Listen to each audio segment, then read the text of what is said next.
The stagecoach rattled into Holbrook, Arizona territory on a blistering August afternoon in 1882, carrying a woman whose crooked smile would change everything for the loneliest man in the high desert country.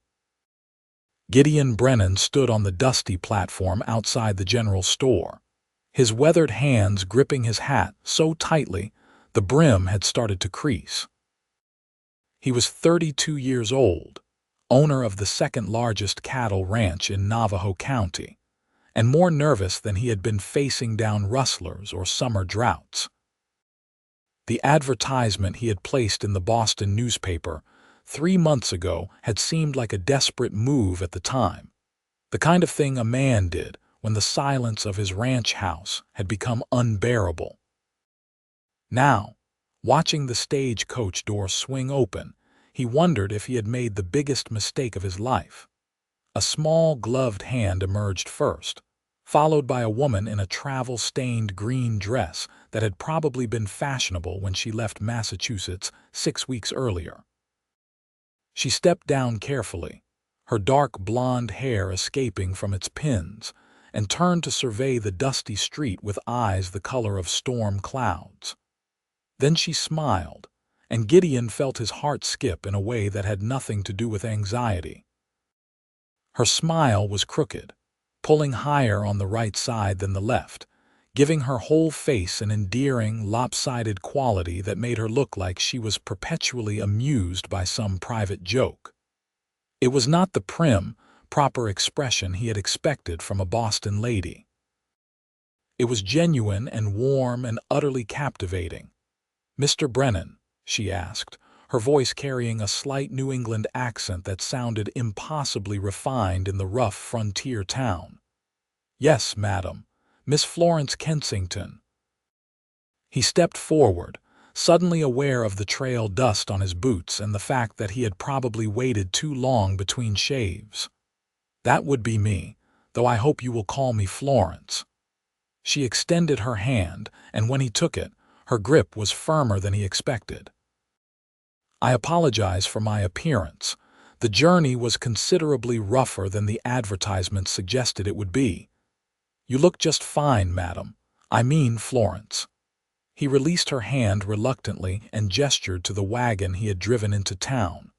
"I have your trunk loaded already. The ranch is about an hour's ride from here.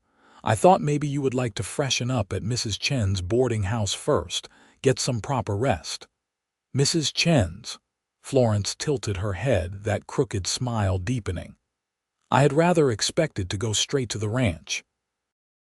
"Unless you have changed your mind about the arrangement." "No." The word came out too quickly, too forcefully. Gideon cleared his throat and tried again. "No, madam, I just thought you might want some time before having to deal with ranch life. It is not what you are used to." "Mr. Brennan, I left Boston specifically because I wanted something different from what I was used to." She picked up a small carpet bag the driver had set on the platform. "I have been traveling for over a month. I would very much like to see the place that is to be my new home." Gideon found himself nodding, then moving to help her into the wagon. As they rolled out of Holbrook, heading east toward his land, he tried to think of something to say that would not sound foolish. The silence stretched between them, filled only by the creak of wagon wheels and the occasional call of a raven overhead. "You have a beautiful smile," he finally said, then immediately wished he could swallow the words back. What kind of first impression was that? Florence turned to look at him, surprise evident on her face. "Most people try very hard not to notice my smile, Mr. Brennan, or they notice it and find it unfortunate." "Unfortunate?" He frowned, genuinely confused. "Why would anyone think that? Because it is crooked." "Because I had a fever when I was 7 years old that left one side of my face slightly weaker than the other. Because in Boston society, imperfection is something to be hidden away or corrected if possible." She said it matter-of-factly without self-pity, but he could hear the years of hurt beneath the words. Gideon pulled the horses to a stop, right there in the middle of the dusty road. He turned to face her fully, his blue eyes serious. "Well, I am not Boston society, and I think it is the most beautiful thing I have ever seen." Florence stared at him, her mouth opening slightly in shock. A flush crept up her neck and colored her cheeks. "You do not have to say such things to be kind, Mr. Brennan." "I am not being kind. I am being honest." He picked up the reins again but kept his eyes on her for another moment. "Out here, we do not have much use for pretense. When I say something, I mean it." They rode in silence for another few minutes, but this time the quiet felt different, charged with something neither of them quite knew how to name. Florence kept stealing glances at him from beneath her lashes, and Gideon found himself sitting a little straighter, hoping he looked more confident than he felt. The Brennan Ranch appeared on the horizon as they crested a low rise. The house was larger than Florence had expected, a solid adobe structure with a covered porch that wrapped around two sides. Outbuildings dotted the property, including a massive barn, several corrals, and what looked like a bunkhouse. In the distance, cattle grazed across rolling grassland that stretched toward red rock formations rising against the impossibly blue sky. "It is bigger than I imagined," Florence said softly. "My father built the original house 30 years ago when this was still wild country," Gideon explained as they approached. "I have added to it over the years. It is not fancy, but it is solid and weathertight." 3 men emerged from the barn as they pulled up to the house. They were dusty and sun-bronzed, clearly ranch hands who had been working hard. The tallest one, a man with a graying beard and kind eyes, stepped forward. "Boss, we got that fence line repaired like you wanted. Should hold through the season." He tipped his hat to Florence. "Madam." "Florence, this is Jack Whitmore, my foreman. Jack, this is Miss Florence Kensington from Boston. She is going to be my wife." The words hung in the air, strange and formal and terrifying. Florence felt her heart hammer against her ribs. Wife. She was going to be this man's wife, this stranger who thought her crooked smile was beautiful. Jack's weathered face broke into a genuine grin. "Well, it is about time, boss. Welcome to the ranch, madam. These two are Carlos and Pete." He gestured to the other men, who both nodded respectfully. "You need anything at all, you just holler." "Thank you, Mr. Whitmore." Florence climbed down from the wagon before Gideon could help her, earning an approving look from Jack. "I will let you folks get settled," Jack said, already heading back toward the barn. "Come on, boys. Let us give them some space." Gideon carried Florence's trunk into the house, leading her through a front room with simple but well-made furniture, past a kitchen that looked surprisingly well-equipped, and down a short hallway. He stopped at a closed door and set the trunk down carefully. "This is the main bedroom. It has the best light and the most space. I have been sleeping in the back room, but I wanted you to have this one." He cleared his throat, clearly uncomfortable. "I know this is all strange and fast. I do not expect anything from you right away. We can get to know each other properly first. Reverend Matthews is in town and can perform the ceremony whenever you are ready, but there is no rush." Florence looked at this tall, awkward man who had just given her his bedroom and asked for nothing in return. In Boston, she had been 26 years old, a spinster by society's standards, too plain and too scarred to attract proper suitors. Her own mother had suggested she might find work as a governess or perhaps a lady's companion. The advertisement for a mail-order bride had seemed like a fantasy, a desperate escape from a life that felt like it was slowly suffocating her. "Mr. Brennan," she said carefully, "I appreciate your kindness and your patience. But I did not come all this way to be treated like a guest in what is supposed to be my own home. I came here to be a wife, to build a life with someone. If you are having second thoughts, please tell me now." "Second thoughts?" Gideon shook his head vehemently. "No, madam. No second thoughts at all. I just do not want to rush you into something you are not ready for." "Then perhaps we can compromise.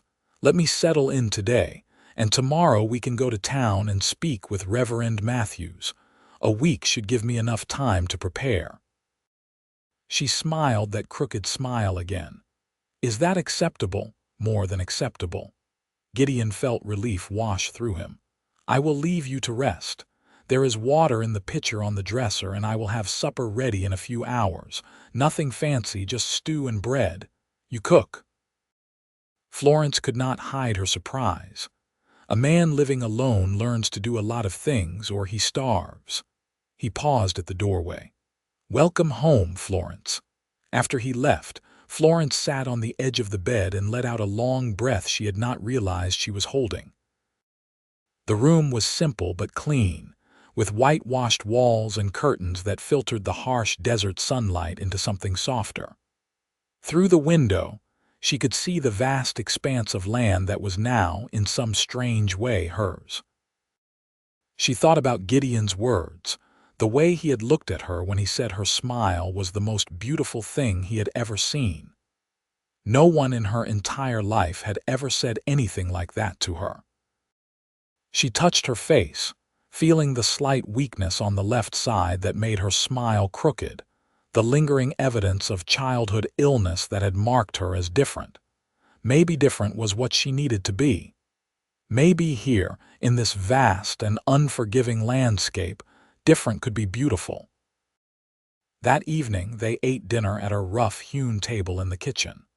The stew was surprisingly good, rich with beef and vegetables that must have come from a garden she had not yet seen.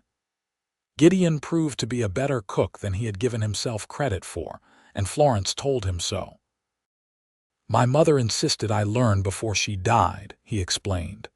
"Said she was not going to raise a son who could not take care of himself. She was tough as nails, my mother, had to be, raising a family out here." "When did you lose her?" Florence asked gently. 10 years ago. Pneumonia." "My father went 2 years later. Heart just gave out one morning while he was checking on the cattle." Gideon stared into his coffee cup. Losing them both so close together, it made this place feel mighty empty. Jack and the boys are good company, but it is not the same as having family. "I understand that feeling. My father died when I was 15. My mother remarried within the year to a man who made it very clear I was an unwelcome burden." Florence surprised herself with the honesty. Something about Gideon made it easy to talk. "When I saw your advertisement, it felt like Providence offering me a way out. I am glad you answered it. I put that notice in the paper on a dare from Jack, actually. He said I was going to turn into a hermit if I did not do something to change my circumstances." Gideon managed a small smile. "Got 3 responses. Yours was the only one that sounded like it came from a real person instead of someone just looking for a meal ticket." "What did I say that made you think that?" "You wrote about wanting wide open spaces and sky that went on forever. You said you wanted to learn to ride a horse and maybe help with the ranch work if I would teach you. Most of the others just talked about wanting security and a comfortable home." He met her eyes across the table. "I did not want someone who just needed a roof over her head. I wanted a partner." The word hung between them, weighted with possibility. Florence felt something warm unfurl in her chest, something that might have been hope. Over the next few days, Gideon showed Florence around the ranch. She met the other hands who worked the property, learned the names of the horses in the stable, and discovered that Gideon kept a small vegetable garden behind the house that he tended himself.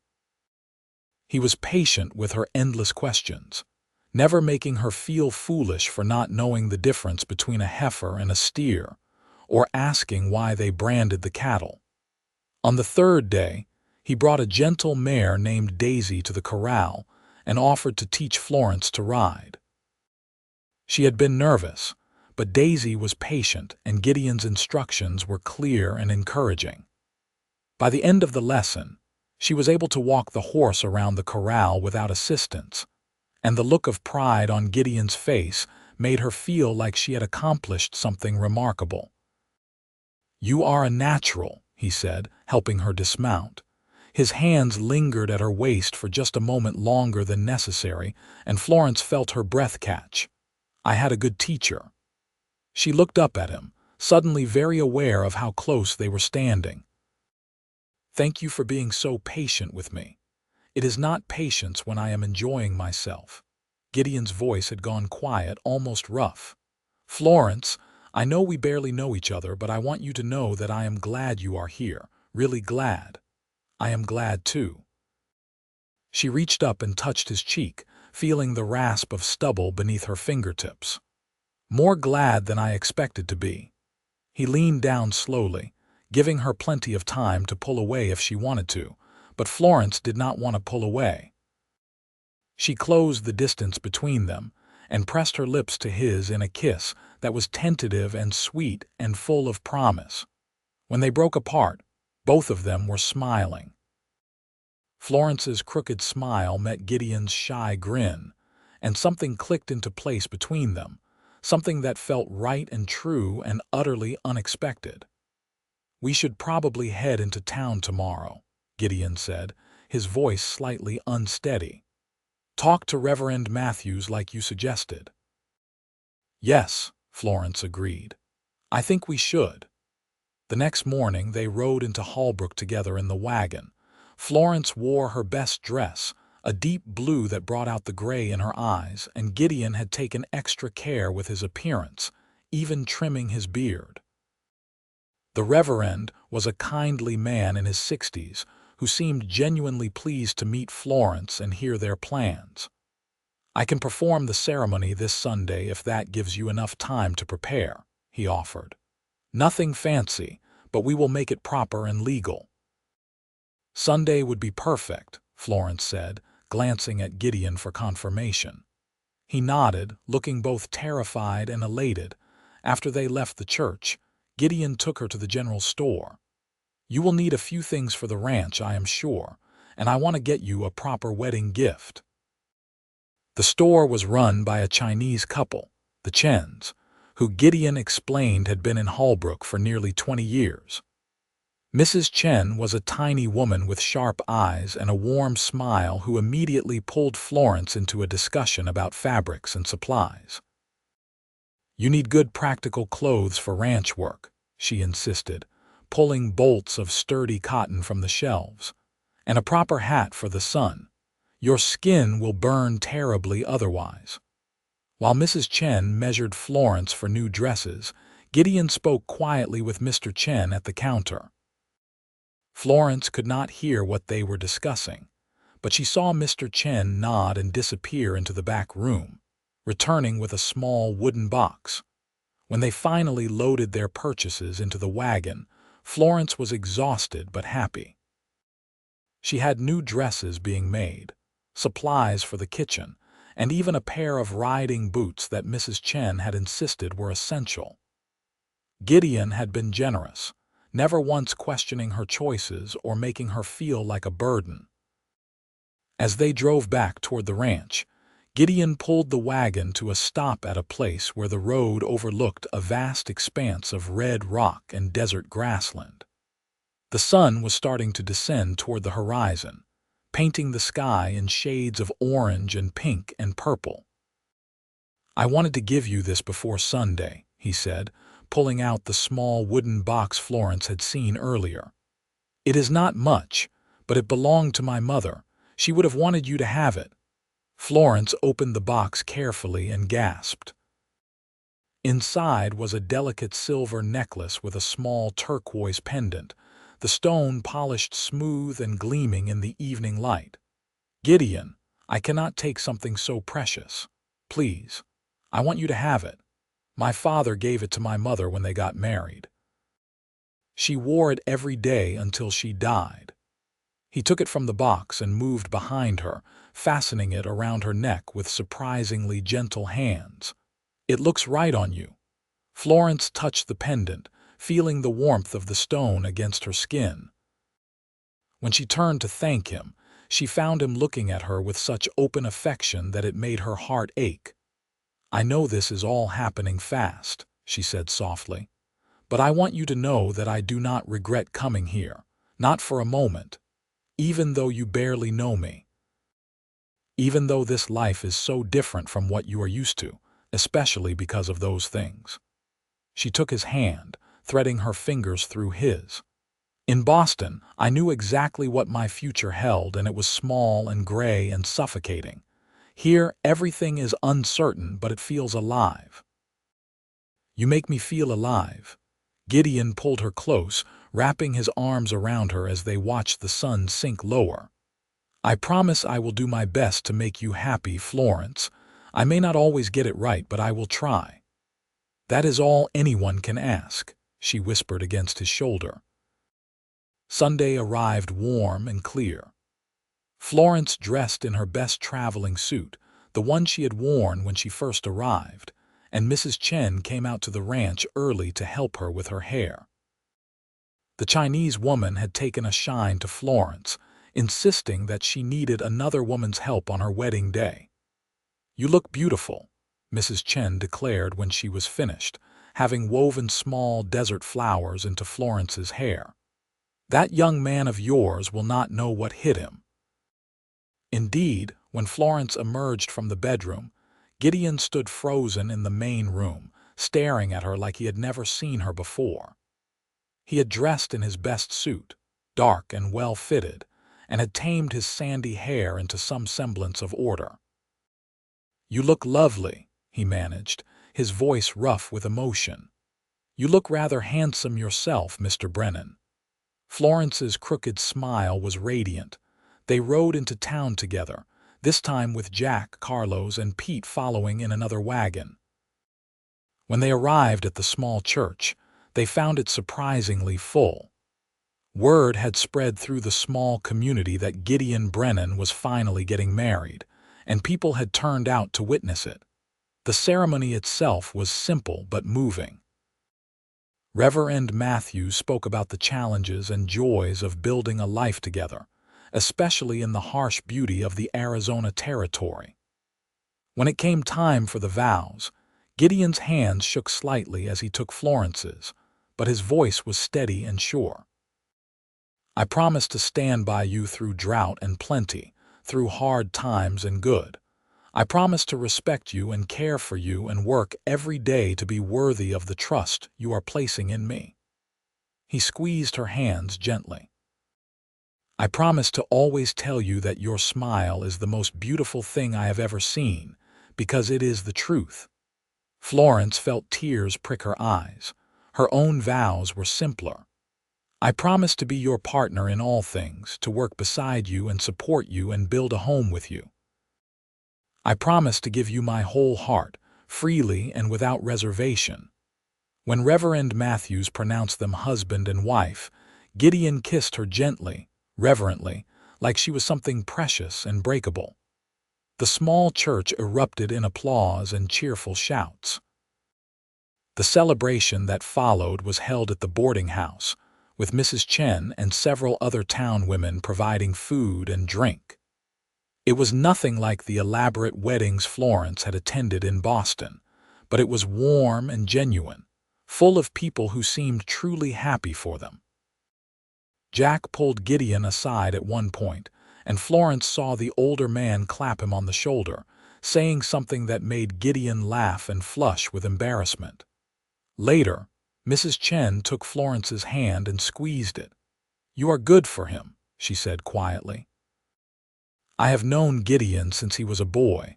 He has been alone too long, carrying too much on his shoulders. You will help him remember how to be happy." "I hope so," Florence replied. "He has certainly helped me." As the sun began to set, Gideon and Florence said their goodbyes and headed back to the ranch. The wagon ride was quieter than usual, both of them suddenly nervous about the night ahead. They were married now, truly bound together, and that carried weight and expectation. When they arrived home, Gideon helped Florence down from the wagon with extra care. I had the boys air out the main bedroom and put fresh linens on the bed, he said, his ears reddening. If you need time to yourself, I can still sleep in the back room. Gideon. Florence stopped him with a hand on his arm. We are married. I do not want you sleeping in another room. He met her eyes, searching for certainty, and found it. All right then. Let me put the horses away and I will be right in. Florence went inside and changed into the simple cotton nightgown Mrs. Chen had helped her purchase. Her hands trembled slightly as she unpinned her hair and let it fall loose around her shoulders. She heard Gideon enter the house, the sound of him moving around the main room, checking the doors and banking the fire like he did every night. When he finally entered the bedroom, he paused in the doorway. Florence, if you are having second thoughts. Come here, she said softly, cutting off his worried words. He crossed to her, and she reached up to help him out of his jacket, then his vest, working the buttons slowly. Her fingers were steadier than she expected. When she looked up at him, she found him watching her with a mixture of desire and tenderness that made her feel beautiful, truly beautiful, for the first time in her life. I am not having second thoughts, she whispered. I want this. I want you. What followed was gentle and awkward and utterly sincere. They learned each other slowly, with whispered questions and careful touches. Gideon was patient and attentive, making sure she was comfortable, that this was what she wanted. And when they finally came together, it felt like a promise being kept, like two lonely people finding their way home. Afterward, they lay tangled together in the darkness, Florence's head resting on Gideon's chest, listening to the steady beat of his heart. Are you all right? He asked quietly, his fingers trailing through her hair. Better than all right. She tilted her head to look up at him. I never imagined it could be like this, so caring. What did you imagine? Something colder, I suppose, more perfunctory. The women in Boston spoke about marital duties like they were obligations to be endured. She traced patterns on his chest. This felt nothing like an obligation. Gideon pulled her closer. It never will be, I promise. Not between us. They drifted off to sleep wrapped in each other's arms, the cool desert night settling over the ranch like a benediction. The weeks that followed established a rhythm to their married life. Florence proved to be far more capable than she had given herself credit for. She took over the kitchen duties gladly, learning to work with the ingredients available in the territory and even teaching Gideon a few dishes from her childhood. She helped in the garden, learning which plants thrived in the desert heat and which needed careful tending. She continued her riding lessons with Daisy, growing more confident each day. But more than the practical skills, she and Gideon were learning each other. They discovered that they both loved reading and would spend evenings by the fire, taking turns reading aloud from the books Gideon kept on a shelf in the main room. They learned that Florence had a talent for accounts and started helping Gideon with the ranch bookkeeping. They found that they made each other laugh, often over small, silly things that would not have been funny to anyone else. One evening in October, about 6 weeks after the wedding, they were sitting on the porch watching the sunset when Gideon turned to Florence with a serious expression. I need to ask you something, and I want you to be honest with me. Florence felt a flutter of anxiety. Of course. What is it? Are you happy here? Truly happy? Because if you are not, if you are regretting this, I need to know. I will do whatever I can to make it right. She stared at him, surprised by the question. What makes you think I am not happy? I see you sometimes, looking out at the horizon with this expression I cannot quite read, and I know this life is hard, much harder than what you came from. I worry that you are going to wake up one day and realize you made a mistake. Florence took his hands in hers, holding them tightly. Gideon Brennan, you listen to me. I look at the horizon because I am amazed that all of this is real, that I get to be here, that I found you. I have never been happier in my entire life. You make me feel seen and valued and loved. How could I possibly regret that? You really mean it." The hope in his voice was almost painful. "I really mean it." She leaned in and kissed him, slow and deep. "I love you, Gideon. I know we have not said it yet, but I do. I love you." His face broke into the widest smile she had ever seen from him. "I love you too. God, Florence, I have been wanting to say it for weeks, but I was afraid it was too soon, that you would think I was being foolish." "It is not too soon, and it is not foolish. It is perfect." She rested her forehead against his. "We are perfect." As autumn turned to winter, their life together deepened. The ranch work slowed slightly with the change in seasons, giving them more time together.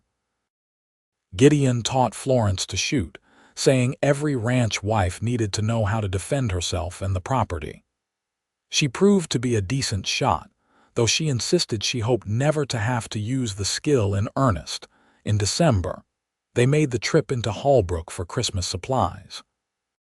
The town was decorated with pine branches and ribbons, and there was a festive feeling in the air despite the cold. They ran into Jack and several of the ranch hands at the general store, and Mrs. Chen insisted on giving Florence a bolt of red fabric as a Christmas gift. "For a new dress," she said firmly. "Something festive. You are too young and pretty to wear only brown and gray." On Christmas Eve, they invited the ranch hands up to the main house for dinner. Florence had spent days preparing, determined to create a real celebration. She had roasted a turkey that Jack had brought in from a hunting trip, made sweet potato pie and cornbread, and even attempted a cake that turned out slightly lopsided but delicious. The men were touched by the effort and the inclusion. Most of them had no family nearby and would have spent the holiday alone in the bunkhouse.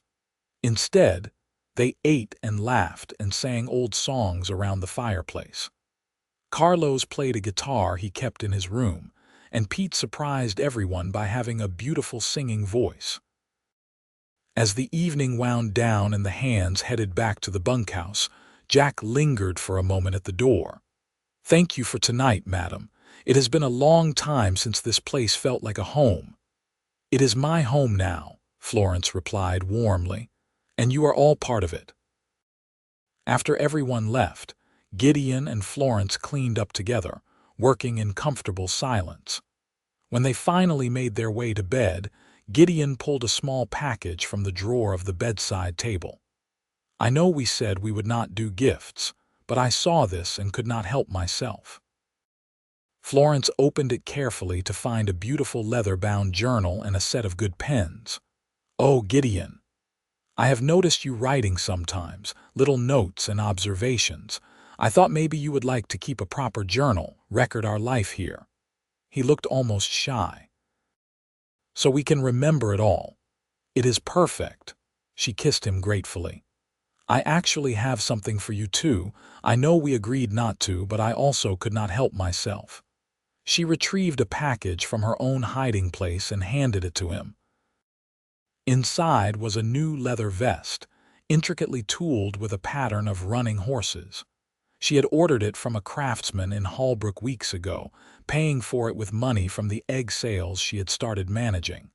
"Florence, this must have cost a fortune. You are worth it. Besides, your old vest was falling apart." She helped him try it on, smoothing the leather over his shoulders. "Perfect fit." They spent the rest of the night showing each other just how grateful they were for their gifts and for each other. Winter passed into early spring of 1883. One morning in March, Florence woke feeling queasy and strange. At first, she thought perhaps she had eaten something that disagreed with her. But when the feeling persisted for several days, she began to suspect something else. She rode into town alone one afternoon, telling Gideon she needed to visit with Mrs. Chen. The older woman took one look at Florence's face and smiled knowingly. "You are with child," she said simply. Florence nodded, her hand moving instinctively to her still flat stomach. "I think so." I have not been certain, but all the signs are there. How do you feel about it? Terrified, Florence admitted, and thrilled, and terrified again. She looked at Mrs. Chen with wide eyes. What if I am not a good mother? What if something goes wrong? Mrs. Chen took her hands firmly. You will be a wonderful mother, and we will make sure nothing goes wrong. I helped deliver half the babies in this territory. You will be fine, and so will the child. That evening, Florence waited until after dinner to tell Gideon. They were sitting on the porch, watching the stars emerge in the darkening sky when she took his hand and placed it on her stomach. There is something growing here, she said softly. Someone growing, our child. Gideon went absolutely still. You are sure? As sure as I can be without a doctor's confirmation, but yes, I am fairly certain. He pulled her into his arms so suddenly and so tightly that she laughed. A baby. We are going to have a baby. You are happy. She had been almost certain he would be, but hearing the joy in his voice made relief wash through her. Happy does not even begin to cover it. He kissed her forehead, her cheeks, her crooked mouth. You have made me the happiest man alive, Florence Brennan. Over the following months, Gideon became almost comically protective. He insisted Florence stop helping with anything that might be too strenuous. He hovered constantly, asking if she felt all right, if she needed anything, until Florence finally had to sit him down and explain that pregnancy was not an illness. Women have been having babies since the beginning of time, Gideon. I am not made of glass. I know that. I just worry.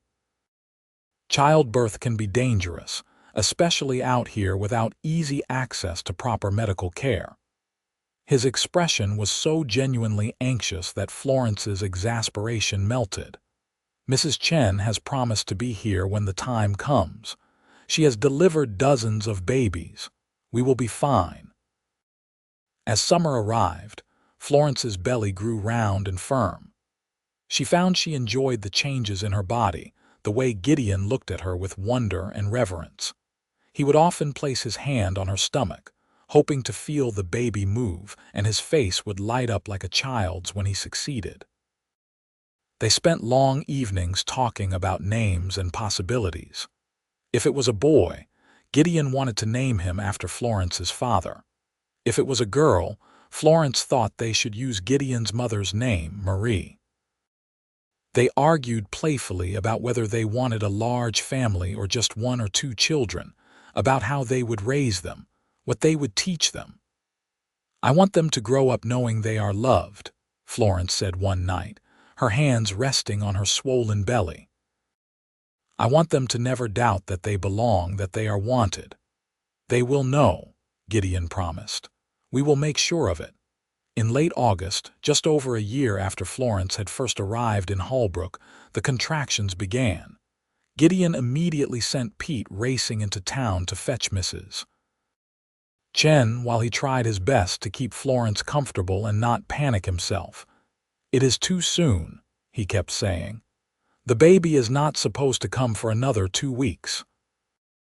Babies come when they are ready, not when we schedule them, Florence replied through gritted teeth as another contraction hit. Mrs. Chen arrived within the hour, calm and efficient.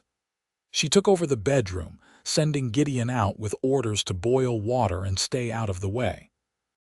He paced the main room with Jack, both men looking equally nervous. She will be all right, Jack said, though he sounded like he was trying to convince himself as much as Gideon. Mrs. Chen knows what she is doing. The labor lasted through the night and into the next morning. Gideon could hear Florence's cries and nearly broke down the door several times, only to be firmly turned away by Mrs. Chen. Finally, as the sun climbed higher in the sky, a new sound joined the others, the sharp, indignant wail of a newborn. Mrs.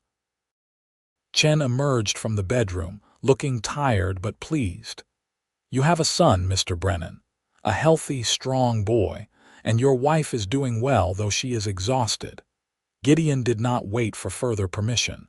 He pushed past Mrs.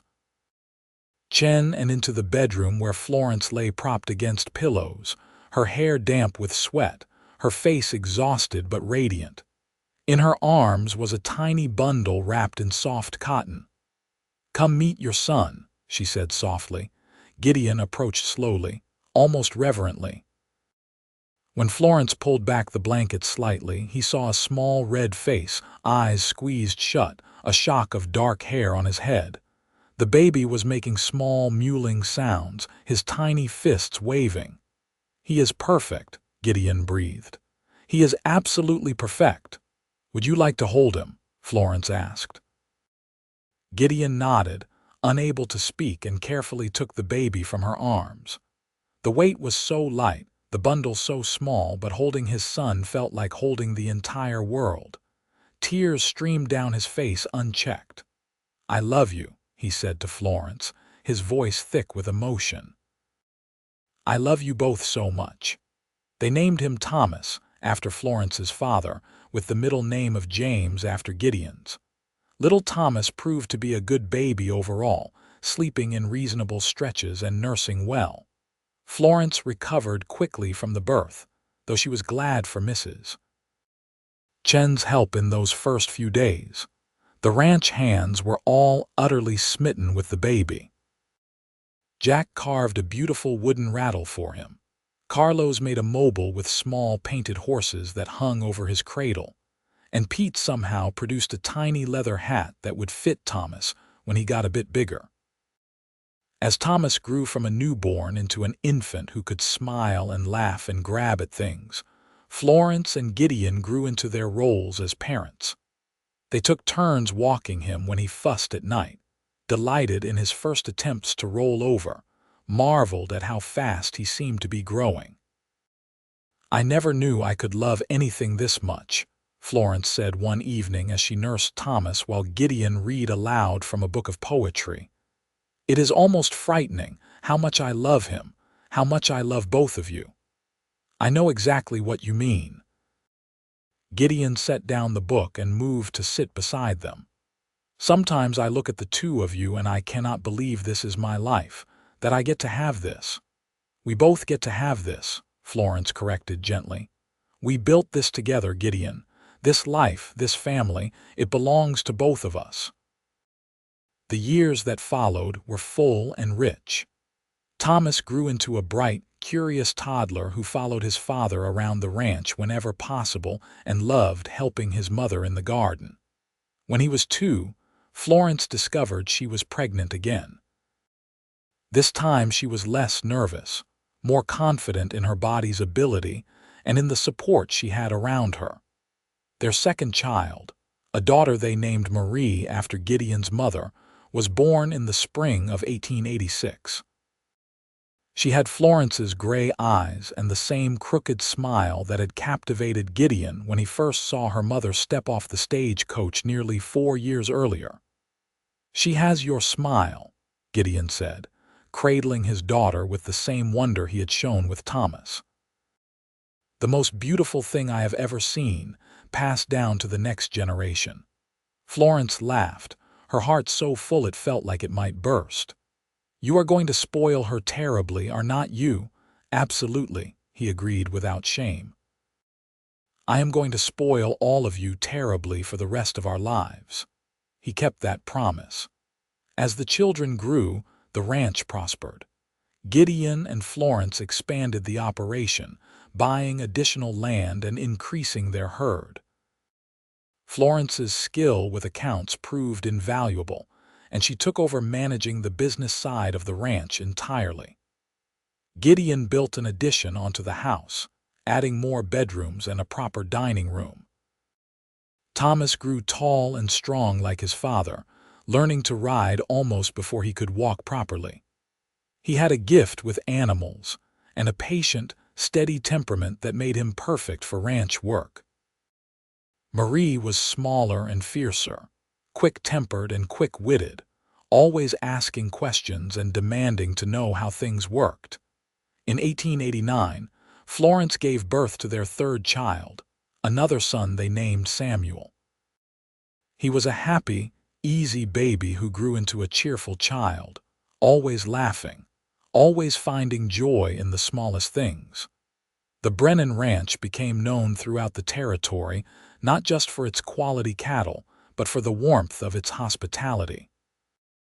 Florence and Gideon often hosted gatherings, bringing together their neighbors and friends for celebrations and simple fellowship. Their home was a place where people felt welcome, where loneliness was pushed back by warmth and laughter and good food. Jack eventually retired from his role as foreman, though he stayed on the ranch in a small house Gideon built for him. "Where else would I go?" he said when Gideon suggested he might want to move into town. "You folks are my family." Carlos took over as foreman, proving himself capable and fair.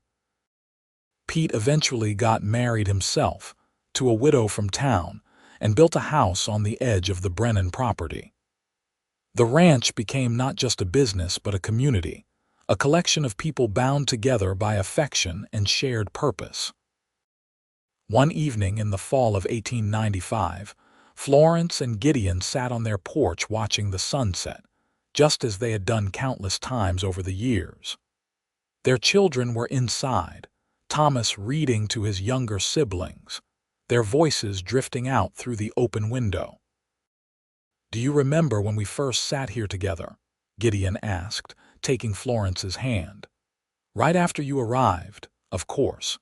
You told me you thought my crooked smile was the most beautiful thing you had ever seen."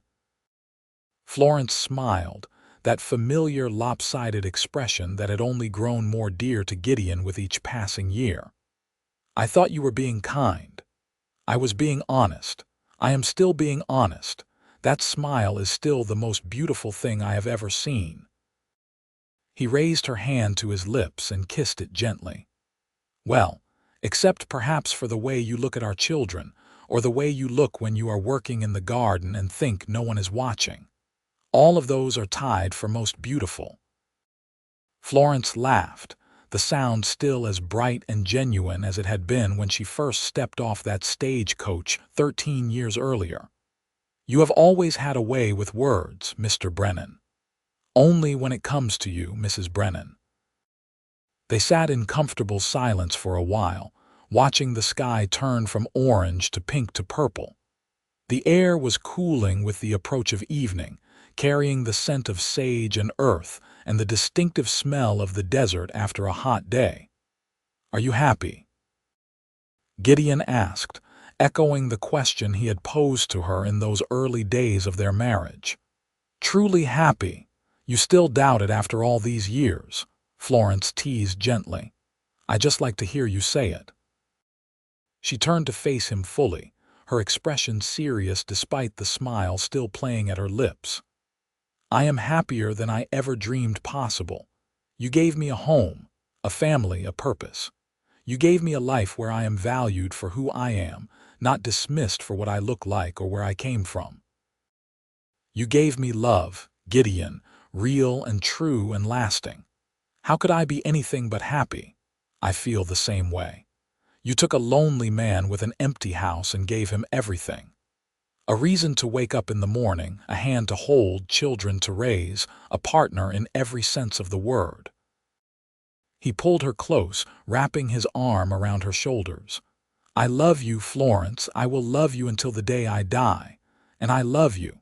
She rested her head against his shoulder, fitting into the space like she had been made for it. "Always." As the stars began to emerge in the darkening sky, they heard the sound of their children's laughter from inside the house. It was the sound of home, of family, of a life built with care and intention and love. Thomas appeared in the doorway, now 12 years old and already showing signs of the man he would become. "Mama, Papa, are you coming inside? Marie wants to play cards and she will not start without everyone." "We will be right there," Florence called back. She stood, pulling Gideon up with her. "Our daughter is impatient." "I wonder where she gets that from," Gideon said with a grin. "Certainly not from me," Florence replied, her crooked smile flashing.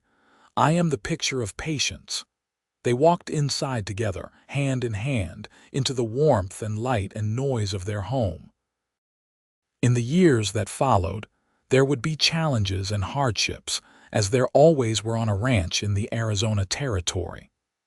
There would be droughts and difficult winters, illness and loss, and the inevitable sorrows that came with living a full life.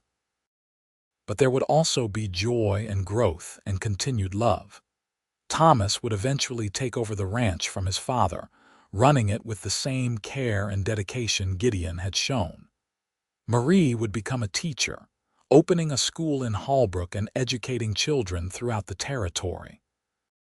Samuel would discover a gift for horses, becoming a sought-after trainer and breaking horses for ranches throughout the Southwest. All three children would grow up knowing they were loved, knowing they belonged, just as Florence had wanted. They would carry forward the warmth and acceptance they had experienced in their parents' home, creating families of their own built on the same foundation of respect and care.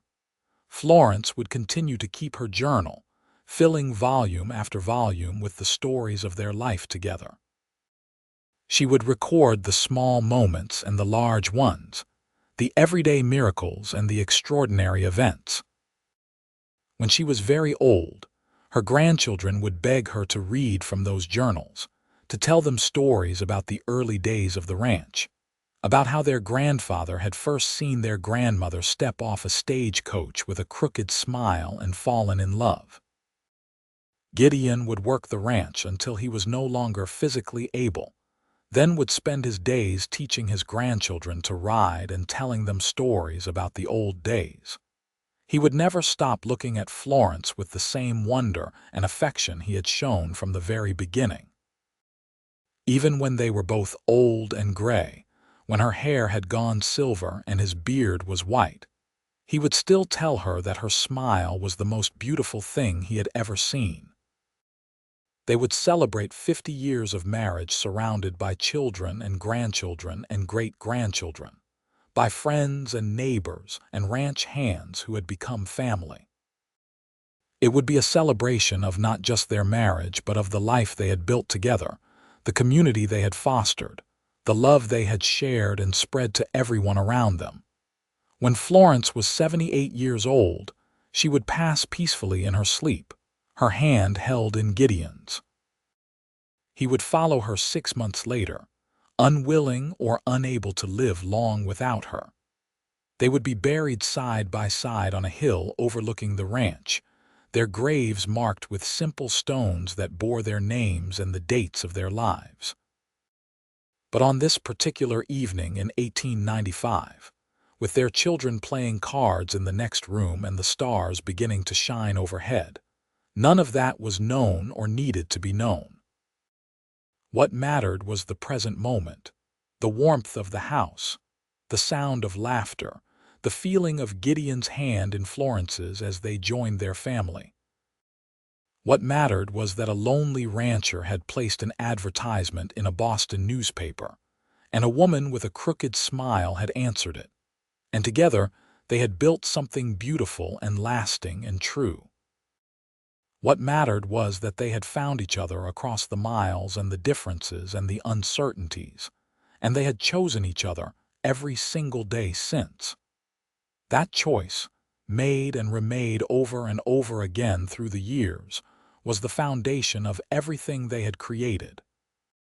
As Florence dealt cards to her waiting children and Gideon sat down beside her with a cup of coffee and a contented smile, she thought about the girl she had been when she first arrived in Holbrook.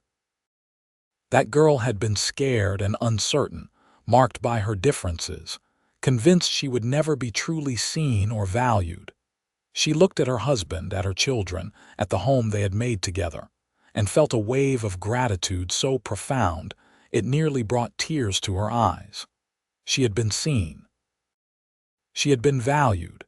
She had been loved for exactly who she was, crooked smile and all, and in return she had given her whole heart, just as she had promised on that Sunday in the small church 13 years ago. She had built a life with Gideon that was rich and full and meaningful. She had created a family that would endure long after they were gone, carrying forward their values and their love into future generations. It was more than she had ever hoped for, more than she had ever dreamed possible. And it had all started with a lonely rancher who saw beauty where others saw only imperfection, who spoke truth when he said her smile was the most beautiful thing he had ever seen. Thomas won the card game that evening, his younger siblings protesting loudly that he must have cheated somehow. Marie demanded a rematch immediately, while Samuel just laughed and said he had never expected to win anyway. Gideon settled the dispute with the wisdom of long practice, suggesting they play one more round with new rules Marie could not possibly object to. Florence watched them all with deep contentment. Her family, her people, the ones who made every day worthwhile. When Gideon caught her eye across the table and gave her that private smile that was just for her, she felt her heart do the same little skip it had done when he first kissed her all those years ago. Some things, she thought, never changed. Some loves were built to last a lifetime and beyond. Some crooked smiles were, indeed, the most beautiful things in the world, not because they were perfect, but because they were real and honest and holy themselves. As the evening wore on and the children eventually went to bed, Florence and Gideon cleaned up together in the quiet house. They moved around each other with the ease of long practice, anticipating what the other needed, working in harmony. "Thank you," Gideon said suddenly as they finished. "For what?" Florence looked up at him, puzzled. "For answering my advertisement. For taking a chance on a lonely rancher in the middle of nowhere. For building this life with me." He cupped her face in his hands, his thumbs gently tracing the lines that time had etched around her eyes and mouth. "For being exactly who you are."